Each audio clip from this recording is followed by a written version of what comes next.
A verdade é que a igreja de Deus, ela é maior, o reino de Deus é maior do que a sua denominação. É maior do que o seu grupo. Deus tem os seus eleitos, Deus tem o seu povo espalhado pelo mundo.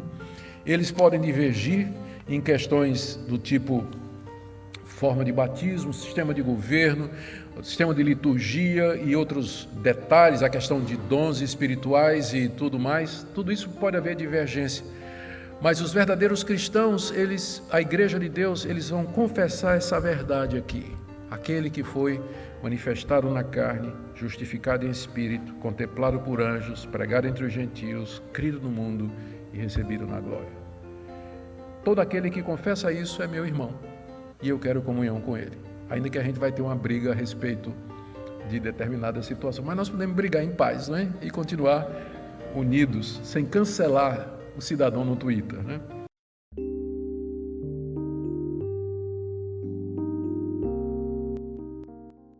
Três marcas do que seria uma verdadeira igreja, ou seja, uma igreja local, que é a expressão da verdadeira igreja de Cristo, que é a pregação fiel do Evangelho. Sem pregação fiel do Evangelho, aquilo ali não é igreja, pode ser tudo, menos igreja. Então, pregação fiel do Evangelho, a celebração correta dos sacramentos, batismo e ceia, ou seja, uma igreja que batiza quem não deve ser batizado e que dá ceia a quem não deve receber ceia, menospreza os sacramentos que o Senhor Jesus, ou ordenanças que o Senhor Jesus deixou, ela não pode ser considerada uma verdadeira igreja. E o exercício da disciplina, uma igreja que não disciplina os seus membros, que não corrige os seus membros, às vezes, infelizmente, com medidas mais graves e severas, não é uma verdadeira igreja. É uma igreja onde todo mundo faz o que quer e fica por isso mesmo. Pregação da palavra, sacramentos e disciplina. As três marcas da verdadeira igreja. E aí, com base nisso, a confissão de fé diz o seguinte: dependendo da maneira como essas três marcas são exercidas, existem igrejas mais puras e menos puras. Quanto maior for a fidelidade à palavra de Deus, aos sacramentos e à disciplina, mais essa igreja será pura e melhor ela vai refletir a igreja do Deus vivo, coluna e baluarte da verdade. Mas há igrejas que se desviaram tanto que, na verdade, são apenas sinagoga de Satanás, que é um termo que é usado na Bíblia.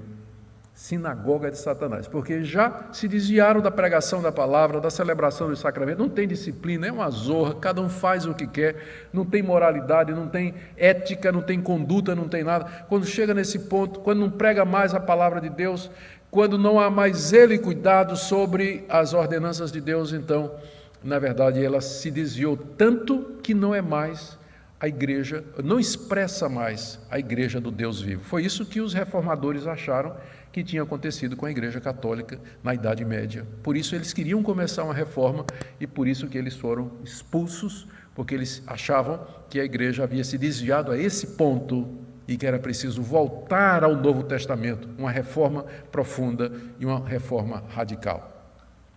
Está na moda falar sobre avivamento, né? É só isso que eu vou dizer também, não vou falar mais nada. Está na moda falar sobre avivamento. Mas para mim, avivamento é isso aqui. É quando a igreja, ela volta aos seus fundamentos. Ela de fato se torna a igreja do Deus vivo, coluna e baluarte da verdade. Você pode ter emoções, você pode ter gritaria, você pode ter todo tipo de manifestações, mas se isso não produzir pureza nessas três áreas, então nós estamos labutando em vão. Mas eu disse tudo isso para dizer também o seguinte, que a igreja do Deus vivo, ela é maior do que a sua denominação, é maior do que a minha denominação. Isso é importante porque às vezes a gente acha que só somos nós mesmos, e que os outros são meia boca ou qualquer coisa assim.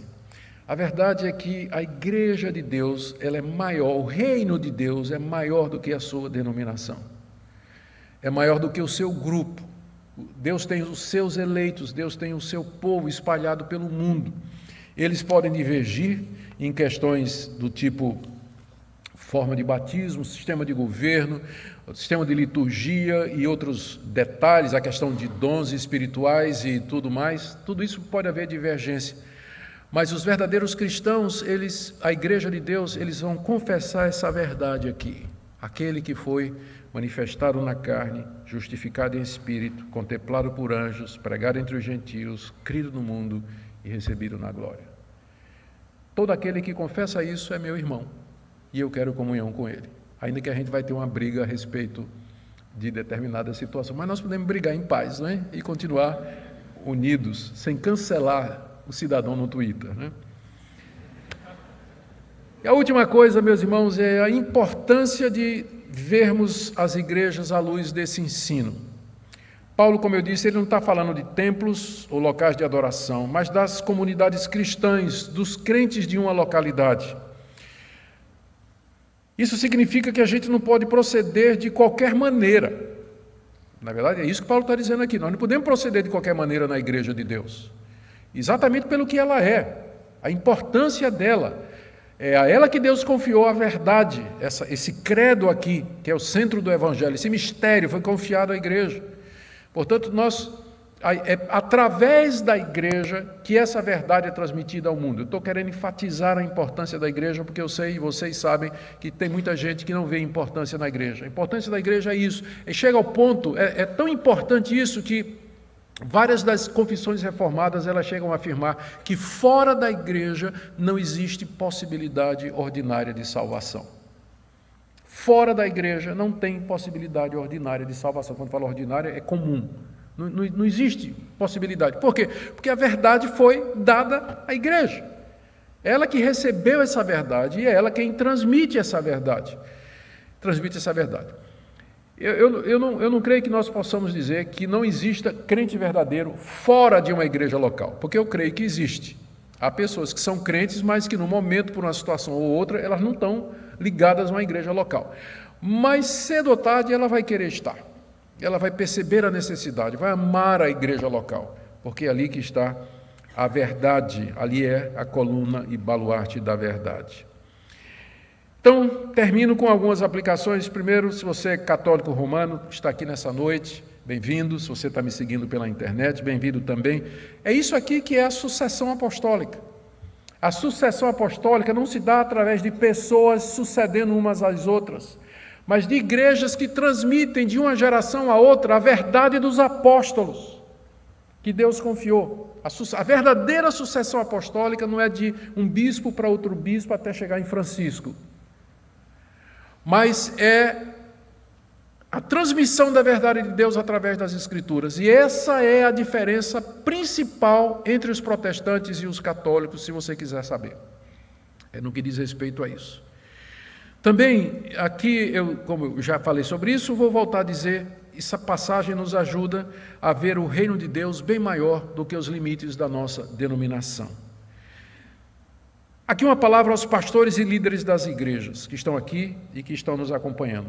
Reveja seu conceito de igreja, reveja o seu conceito de chamado ao ministério e reveja o seu ministério à luz do que Paulo está dizendo aqui. Se a igreja é coluna e baluarte da verdade, a igreja do Deus vivo, e você sente que Deus chamou para pastorear a casa de Deus, a importância do ensino. Entende agora por que nós enfatizamos tanto a importância do ensino? Porque Deus confiou a verdade, ela é coluna e baluarte da verdade, Deus confiou a verdade à sua igreja. Se você é pastor da igreja, a sua tarefa é conhecer esse mistério, conhecer essa verdade e ensinar essa verdade.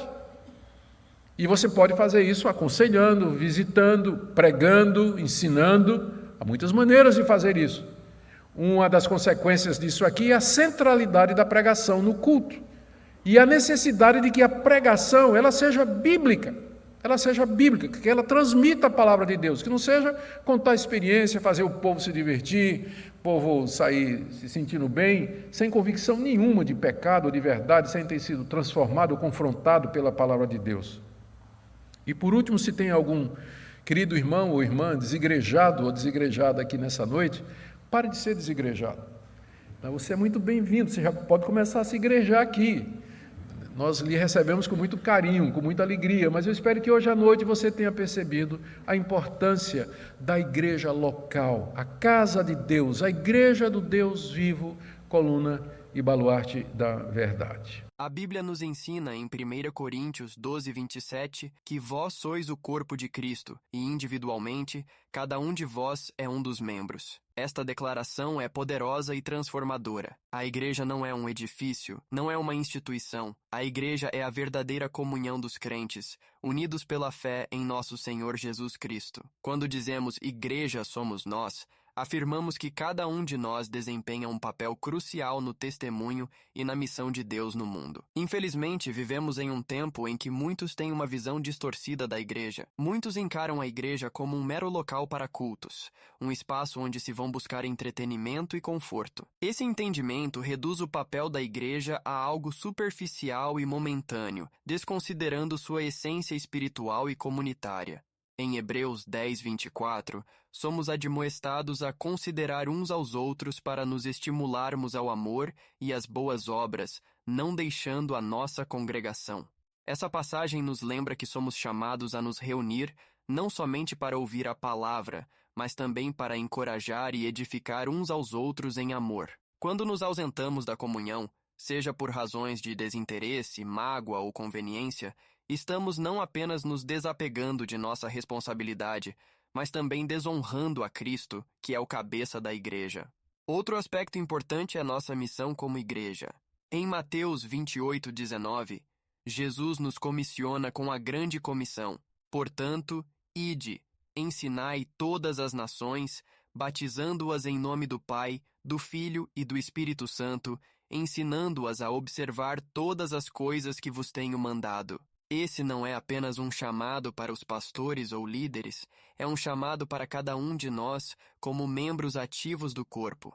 Quando dizemos que a igreja somos nós, reconhecemos que cada um de nós tem uma missão a cumprir no plano redentor de Deus.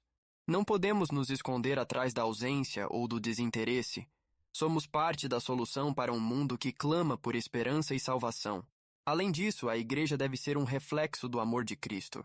Em João 13:34, Jesus nos deixou um novo mandamento: que vos ameis uns aos outros, assim como eu vos amei, que também vós ameis uns aos outros. Nisto todos conhecerão que sois meus discípulos, se tiverdes amor uns aos outros. Esse amor não deve ser uma mera sensação, mas uma ação prática em nossa convivência. A verdade é que, muitas vezes, somos rápidos em apontar falhas e erros uns dos outros, mas devemos lembrarmos de que, como igreja, somos chamados a nos apoiar e encorajar, especialmente em tempos de dificuldade.